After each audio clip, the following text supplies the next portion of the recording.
Қызылорда, Атырау, Өскемен, Ақтау, Петропавл, Павлодар, Семей, Көкшетау, Талдықорған, Алматы, Қарашым қала, Қарағанды, Ақтөбе, Қостанай, Орал. Бұл Астана, гүл Астана, жастығымның жыр Астана. Әнімізді, сәнімізді табыстырған бәрімізді.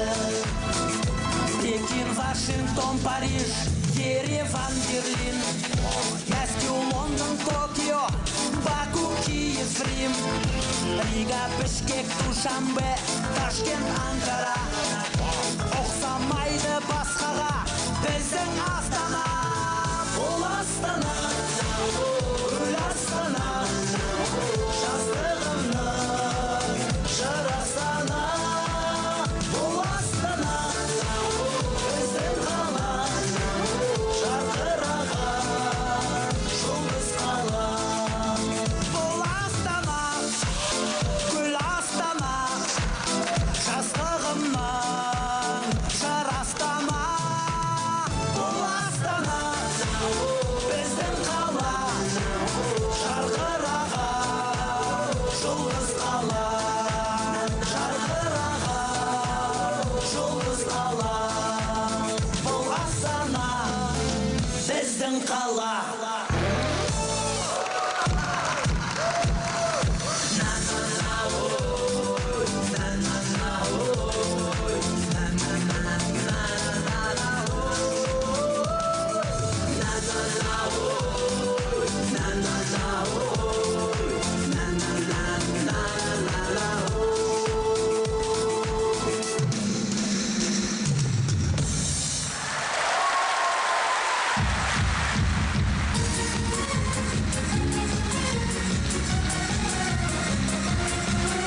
Армысыздар, құрметті астаналықтар, және астаналық болсақ қой деп іштей ойлап қойып жүрген Астана қонақтары. Қош келдіңіздер. Жалпы мына Астанаға келген астаналықтар мен Астана қонақтары мен астаналықтарды бірден айыруға болады. Бірден біліп тұрасың, кім астаналық екен, кім Астананың қонағы екен. Өйткені астаналық екен қонақтар айналадағы салынып отырған ғимараттарға, концерттерге, жаңағы көшеде отырған концерттерге қарап жүрсе, астаналықтар аспанға қарап тұрады. Жаңбыр жауып кетпесе екен бүгін деп. Келген қонақтар бір жақсы бір көңіл күймен қайтса екен деп жатады. Негізі мына астаналықтар көшеде жүргенде алдында жүреді. Гид болып жүреді көшеде. Өзі білмесе де, бірақ білетіндей бәріміз қайтап жүреміз.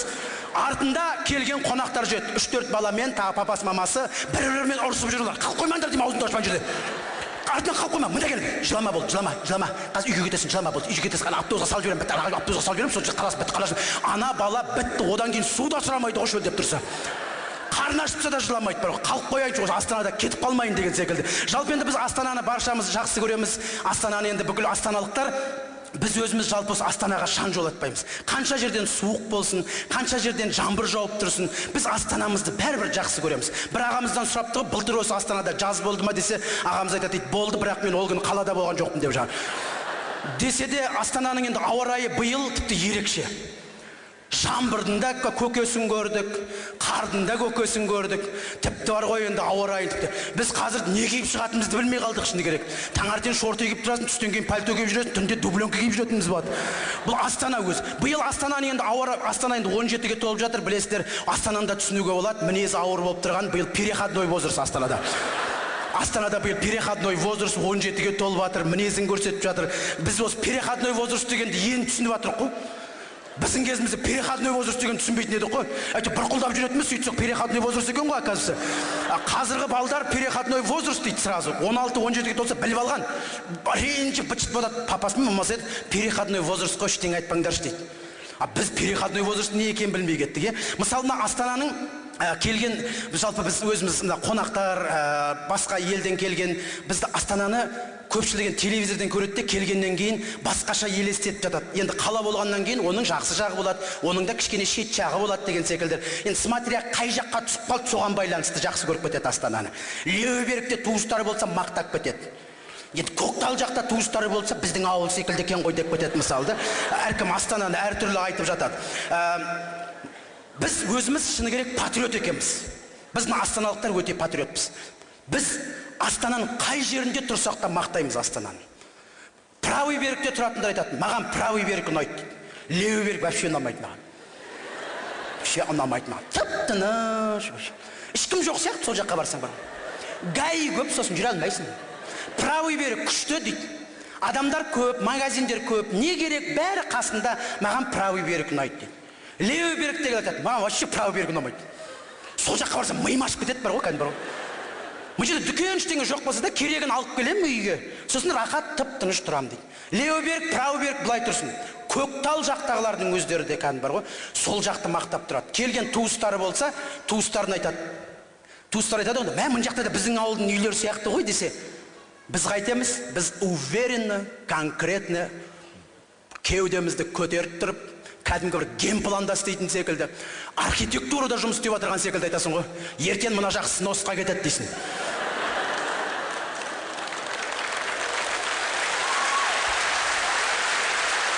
Мына жаққа күшті үйлер салынайын деп жатыр дейді. Ана жерге екінші вокзал салынайын деп жатыр. Ертең осы жақ гүлденеді дейді. Қосшы жақта тұратындар айтады, Астана бізге қарай өсіп келе жатыр дейді. Бізге қарай өсіп келе жатыр. Ертең мына жер ертең білесіңдер ме, бір жерден $100,000-ға дейін барады деп олар күшті болып отыр. Вокзалдың артында тұратын, 96-та тұратындардың өздері үмітсіз емес. Олар айтады, Астана өссе өсе берсін ана жаққа, бірақ газ біздің жақтан кіреді деп отыр олар. Қай жерде тұрсақ та біз Астананы мақтаймыз. Астананы өйткені жақсы көреміз. Өйткені Астана күннен күнге өркендеп келе жатыр, гүлденіп келе жатыр және көңілді болып келе жатыр. Бүгінгі концертіміз көңілді Астана. Сіздер үшін қош келдіңіздер.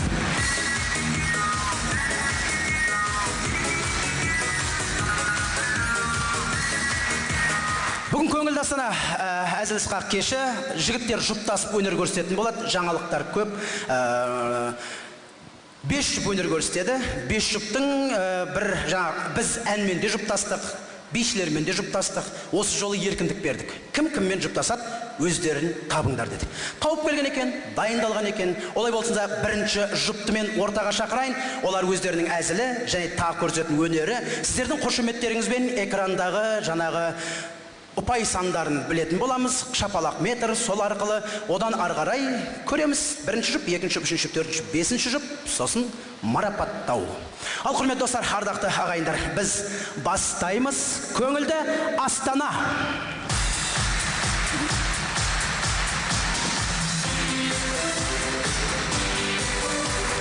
Жақсы, енді бірінші жұпты ортаға шақырайын. Сіздердің қошеметтеріңізбен бірінші жұпты біз 5 жігітті жұптастырдық. 5 жігітті алғашқы рет. Ол театрдың жаңа актерлары. Біз былтыр театрға іріктеу істеген болатынбыз. Сол бірінші, екінші, үшінші, төртінші, бесінші орын алған жігіттерді біз театр қатарына қосып отырық. Алғашқы рет Астана күнінде бақтарын сынағалы тұр. Қарсы алыңыздар. Әли, Асқар, Қажет, Гүлмира, Қайнар. Бірінші бестік, шапалақтарыңыз. Бірінші бол сахна төріне Әли Байжұматов. Қошеметтеріңіз алғашқы рет театр сахнасында. Қошемет қайда Астана?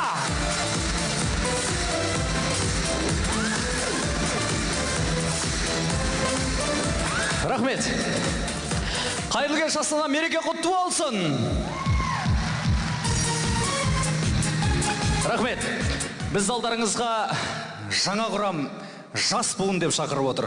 Таныс болайық, мен Әли Байжұмат. Біздің театрдың азаматтардың бүкілі өздерінің аттарын жасап алған. Тұрсынбек Қабатов, Қанат Әлжаппаров, бұл кісілер бір бренд секілді кәдімгі. Mercedes-Benz, Toyota Camry деген сияқты кәдімгі. Аманғали Спабеков, Геленваген деген секілді. Бізді де естеріңізде сақтап қалыңыздар, Әли Байжұмат. Біз енді қазірше Део Матиз деп алыңыздар бір примерно. Иә. Бүгін әзіл әлемі концерт болады дегеннен бастап, сіздер жаңа құрамды жас буынды көреміз деп келіп отырған жоқсыздар. Шыны керек қой. Өздеріңіздің сүйікті актерларыңызды көрсек деп келіп отырсыздар. Қайрат қашан шығады екен деп, Аманғалиді көрсек қой. Қанат қашан шығады екен деп бәріңіз сол кісілерді күтіп отырсыздар. Біздің де арманымыз орындалып, міне сол кісілермен бір театрда жұмыс істеп жүрміз ағайын. Мен мына театрға келгенде таң қалдым. Бәрі мен ойлағандай біз бәрі басқаша бір армияға түсіп қалған сияқты болдым. Мына әзіл майданы деп алсаңыздар, елестетіңіздер бір соғыс болып жатыр деп алыңыздар. Соғыс болып жатыр. Ана соғыстың ең алдыңғы қатарына әлсіз, бір ешкімге қажеті жоқ, сауытты әрең көтеретін, садақтың оғына жоқ болып кететін, найзаның башына ілініп кететін жай жұмыскерлерді қойып қояды ғой. Сол біз ғой ағайын. Сол біз. Мына екінші қатарда жаяу әскерлер, Армани, Медет Тосқанаев дегендер тұрады. Оның аршағында атты әскерлер, Қайрат Әділгерей, Бақытжан Қасымовтар тұрады. Анау қырдың басында Тұрсынбек тұрады ғой шіркін. Тұрсынбек тұрады ғой. Үстінде сауыты, қолында үлкен жүзігі бар. Қос қанатын қомдаған, қолында автоматын ұстаған, оң жағында қанаты бар. Сол жағында Құмайтасы, Аманғали бар. Оның ар жағында батасын беріп отыратын шаман секілді бір Шүмән апасы бар кәдімгі. Елге дүрбісімен қайратын көрсетіп атады. Соғыс болып жатыр. Жаяу әскер қырылып, қайратының қауқары жетпей жатқан кезде жаймен Тұрсынбек дүрбісін түсіретті, қанатына қарап, қанатын жібереді. Қанат шығатты автоматымен қырады. Одан қалған Аманғалиін жібереді, Аманғали талайды. Ең соңында шығып Шүмән апасы жаймен шығып батасын береді екен ғой. Міне Тұрсынбек деген нағыз стратег екен ғой тұрып тұрған. Міне көрдіңіздер ғой. Біздің жаңадан келіп көріп отырған әзіл әлеміміз міне осындай. Біздің ендігі арманымыз жаяу әскерден атты әскерге қонып, ел құптаса, Тұрсынбек жұптаса, атқа қонып сіздердің алдарыңызда әрмен-бермен шапсақ дейміз. Рахмет. Тағы да мерекелеріңіз құтты болсын, достар. Ендеше, мен тағы да ортаға бір тамаша актерді шақырайын. Жаяу әскер бұл жігіт енді бізге қарағанда бірнеше рет алдарыңызға шығып өзінің өнерін көрсеткен болатын. Қабыл алып қарсы алайық. Қажет Смағұл.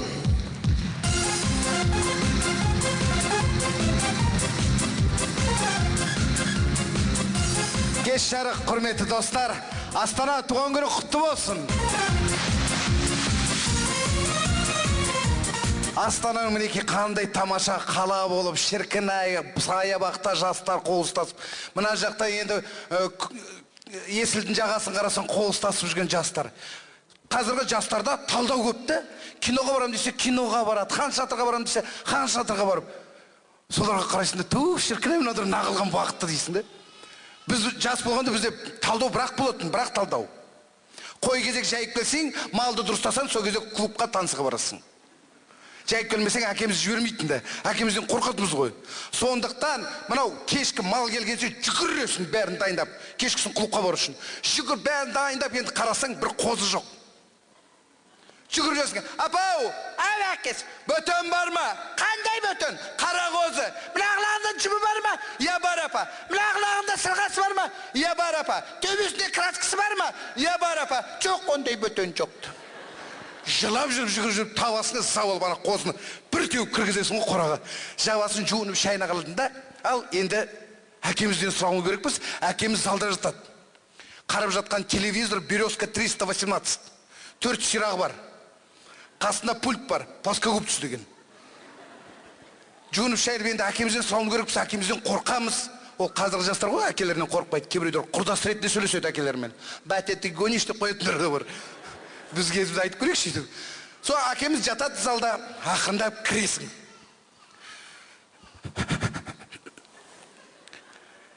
Әке, қойдардың, малдардың бәрін дұрыстап қойдым өсін.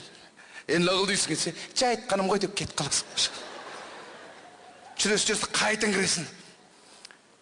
Әке, сиырлар бәрін, боқтарын шығарып, бәрін ауладан шөп салып, бәрін етіп қойдым. Лағыл дейсің, жай айтқаным ғой деп қайтын кіресің. Сол айтып отырмын ғой, қой кезек бәрін жөндеудің бетіне. Бүгін клубта танысы бар келейші. Немелейді? Клубта танысы клубта бар келейші. Нешеде келесің дейді. Сол сөзді күтіп тұрған баласың ғой. Как балаш сағат 11-де үйде боламын деп қоясың. Сонда әкеміз де біледі, біз де білеміз, сағат 11-де үйде болмайтынымызды. Сағат 12-де үйде болмасаң, өзі болың өзіңе дейді. Твичай де шығып кетесің ғой.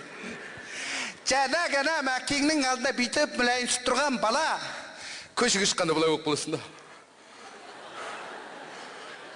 Клуб жаққа кетесің ғой. Ауызға еще сағыз салып аласың, мынандай сағыз салып аласың. Қара сағыз ғой. Анан шайнағында жаңа айырылып кете жаздайды. Қалайсың? Нормально. Сөйтіп келіп құлыптың алдына келсең, құлыптың алдында сен сияқты красавчиктар тұрады. Олар да жаңа әкесінің алдында бүйтіп тұрған балалар. Былай шыққан. Содан кейін салам, қалайсыңдар, жағдайларың қалай? Сол әңгімені айтамын да. Мен қазіргі жастардың әңгімесімен біздің кезіміздегі әңгімені салыстырса, жер мен көк. Мен қазіргі жастардың әңгімесін түсінбеймін біраз. Ты что там видишь, ты гаджет, ты по ютубу загнал, сколько там мегапиксель, миға кірмейтін бір әңгіме. Біздің кезіміздегі әңгімеміз қандай күшті. Қажет енді не қойларына, көрші ауылдың қойларымен қосылып кеткен ба не?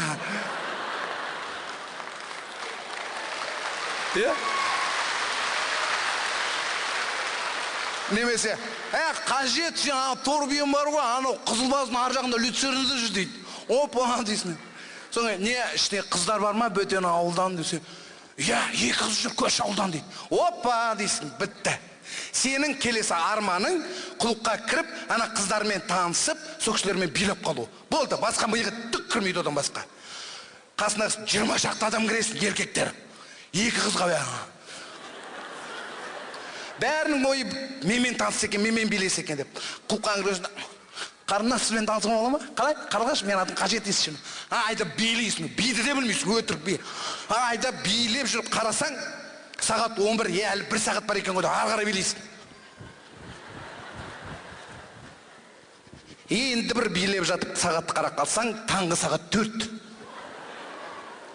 Қысқа жолдармен, қора-қоралардың арасымен жүгіріп отырып, жолда қылайсың, ана арыққа түсесің, бірдеңкені басасың, бірақ тоқтатпайсың. Жүгіріп келіп үйдің қасына. Деп есік тартсаң, есік жоқ тұр. Әкеміз күршек салып алғанда, оны ақындап таяқ алып ашып аласың ғой, бүйтіп есіктің ортасы кіргізіп. Сөйтсе, әкеміз де біліп алған, оны ашып алатынымызды. Күршектің қасына отвертка тығып қояды да, аша алмасын.